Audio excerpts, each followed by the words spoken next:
नमस्कार, आप देख रहे हैं वीके न्यूज। मैं हूं सुनील राउत। आर्टिकल 370 और 35A के बाद अब क्या आर्टिकल 30 की बारी है और क्या मोदी सरकार इस आर्टिकल को खत्म करने जा रही है? यह सवाल कोरोना काल में इसलिए उठ रहा है क्योंकि बीजेपी के राष्ट्रीय महासचिव और पश्चिम बंगाल के प्रभारी कैलाश विजयवर्गीय ने इसका इशारा दे दिया है। विजयवर्गीय ने संविधान में अल्पसंख्यकों को शैक्षणिक संस्थान संचालित करने का विशेष अधिकार देने वाले अनुच्छेद 30 के औचित्य पर ही सवाल उठा दिए, जिसके बाद से सोशल मीडिया पर इस पर जमकर बहस छिड़ी है और ट्विटर पर आर्टिकल 30 हटाओ ट्रेंड कर रहा है। सोशल मीडिया यूजर इस धारा को समानता के अधिकार के खिलाफ बता रहे हैं और इसे तुरंत हटाने की सरकार से मांग कर रहे हैं। क्या है यह धारा 30, विस्तार से आगे बताएंगे, लेकिन इससे पहले इस विवाद की जड़ वो ट्वीट देख लीजिए जिसके बाद यह आर्टिकल चर्चा में आया। कैलाश विजयवर्गीय ने ट्वीट किया कि देश में संवैधानिक समानता के अधिकार को आर्टिकल 30 सबसे ज्यादा नुकसान पहुंचा रहा है। यह अल्पसंख्यकों को धार्मिक प्रचार और धर्म शिक्षा की इजाजत देता है जो दूसरे धर्मों को हासिल नहीं है। जब हमारा देश धर्मनिरपेक्षता का हिमायती है तो इस अनुच्छेद की क्या जरूरत है? कैलाश विजयवर्गीय के इस ट्वीट से इतना तो आप समझ गए होंगे कि भारतीय संविधान का अनुच्छेद 30 अल्पसंख्यकों को शैक्षणिक अधिकार देने वाला आर्टिकल है। अब सवाल इसलिए भी कि जब मुल्क सेक्युलर है, यहां सारे धर्म एक समान हैं, तो कुछ धर्मों को विशेष रियायत क्यों?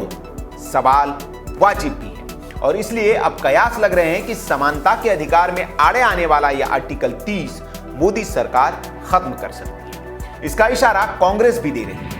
विजयवर्गीय के इस बयान पर मध्य प्रदेश कांग्रेस के बड़े नेता और प्रवक्ता के मिश्रा ने ट्वीट करते हुए कहा कि देश दुनिया में कोरोना के कारण इंसानियत खतरे में है। ऐसे में भाजपा का आर्टिकल 30 हटाने का प्रायोजित खेल नफरत के वायरस, कथित हिंदूवादियों की अल्पसंख्यकों के खिलाफ नफरत फैलाने की कोशिश है। ये मोदी सरकार आर्टिकल 30 हटाने का माहौल बना रही है और ये इसकी शुरुआत है। तो कांग्रेस के इस बयान से आप समझ सकते हैं कि मोदी सरकार ने इस दिशा में काम शुरू कर दिया है और इसका इशारा विजयवर्गीय ने दे दिया है।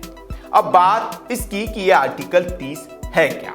तो आपको बता दें कि भारत के संविधान के भाग 3 में देश के नागरिकों को मिले मौलिक अधिकारों के बारे में बताया गया है। इस भाग में आर्टिकल 12 से 35 तक शामिल है, जिसमें से एक है आर्टिकल 30। इसके 2 सब क्लॉज भी हैं। आर्टिकल 30 में अल्पसंख्यक वर्गों के लिए शैक्षिक संस्थानों की स्थापना करने और संचालन के बारे में जिक्र है। आर्टिकल 30(1) कहता है भाषा या धर्म के आधार पर जो भी अल्पसंख्यक हैं उन्हें अपनी रुचि के शैक्षणिक संस्थान स्थापित करने और उन्हें चलाने का अधिकार होगा। आर्टिकल 30(1)(a) कहता है यदि किसी अल्पसंख्यक समुदाय की ओर से स्थापित और संचालित शिक्षण संस्थान का अधिग्रहण राज्य द्वारा जरूरी हो जाता है तो ऐसी स्थिति में राज्य अधिग्रहण के एवज में देने वाला मुआवजा ऐसे तय करेगी कि अल्पसंख्यकों को मिले अधिकार में फर्क न आए। आर्टिकल 30(2) यह कहता है कि शैक्षणिक संस्थानों को सहायता देने के दौरान राज्य किसी भी संस्थान के साथ इस आधार पर भेदभाव नहीं करेगा कि वो धर्म या भाषा पर आधारित किसी अल्पसंख्यक वर्ग के अधीन संचालित किया जाता है। अब अल्पसंख्यक कौन है ये भी जान लीजिए। तो 27 जनवरी 2014 के भारत के राजपत्र के मुताबिक मुस्लिम, सिख, ईसाई, पारसी, बौद्ध और जैन धर्म के लोगों को अल्पसंख्यक समुदाय का दर्जा मिला है। अब भारतीय संविधान के इसी भाग में एक आर्टिकल है 14, यानी समानता का अधिकार। भारत के संविधान के इस आर्टिकल में कहा गया है कि राज्य भारत के राज्य क्षेत्र में किसी व्यक्ति को कानून के समक्ष समता से या कानून के समान संरक्षण से वंचित नहीं करेगा।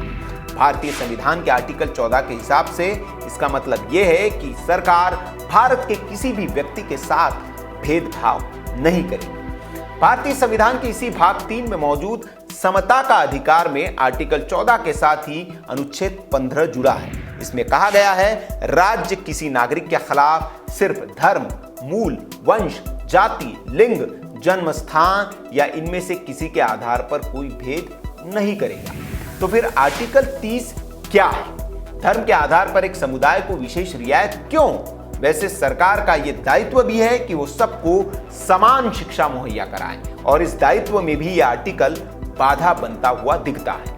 एक और बात, सोशल मीडिया पर जो दावे वायरल हो रहे हैं कि यह आर्टिकल अल्पसंख्यकों को कुरान, हदीस और बाइबल पढ़ाने की छूट देते हैं और यही आर्टिकल स्कूलों, गुरुकुलों में वेद, पुराण और ग्रंथ पढ़ाने से रोकते हैं, जिसका कुछ मीडिया संस्थान फैक्ट चेक भी कर रहे हैं और इन दावों को खारिज कर रहे हैं। लेकिन इसकी सच्चाई यह है कि चूंकि अल्पसंख्यकों को अपनी रुचि के शिक्षण संस्थान खोलने की छूट मिली है, तो वे शिक्षण संस्थानों में अपने हिसाब से सिलेबस भी डिजाइन कर सकते हैं और उसका तैयार किया हुआ सिलेबस भी वहां पढ़ाया जाता है। जैसे मदरसों में कुरान की शिक्षा दी जाती है, लेकिन चूंकि स्कूल जिनमें बहुसंख्यक समाज के लोग पढ़ते हैं वे सेक्युलर मुल्क के संस्थान होते हैं और जहां निजी भी है तो अल्पसंख्यकों द्वारा संचालित नहीं होते, इसलिए वे अपनी रुचि और मान्यता के हिसाब से शिक्षा नहीं दे सकते हैं। उन्हें सरकार के शिक्षा विभाग द्वारा अनुमोदित सिलेबस ही पढ़ाना होता है। इसलिए सोशल मीडिया पर वायरल इन दावों को फेक करके खारिज भी नहीं किया जा सकता, क्योंकि इसका मर्म यही है। तो अब सवाल ये कि क्या अगले संसद सत्र में या फिर अगले साल मोदी सरकार इस आर्टिकल को भी खत्म करने वाला कानून लाएगी, क्योंकि यूपी सरकार इसका इशारा पहले ही दे चुकी है। यूपी में मदरसों को सरकारी अनुदान तभी दिया जा रहा है जब वे सरकार के द्वारा डिजाइन सिलेबस को अपने यहाँ पढ़ा रहे हैं और जो सरकार के नियमों का पालन कर रहे हैं। तो ये रही आर्टिकल 30 से जुड़ी जानकारी आपको कैसे लगी हमें कमेंट बॉक्स में जरूर बताएं। वीडियो अच्छा लगा तो लाइक करें, शेयर जरूर करें और ऐसी खबरों के लिए हमारे चैनल को आप सब्सक्राइब कर लीजिए। वीडियो देखने के लिए आपका बहुत बहुत आभार। जय हिंद।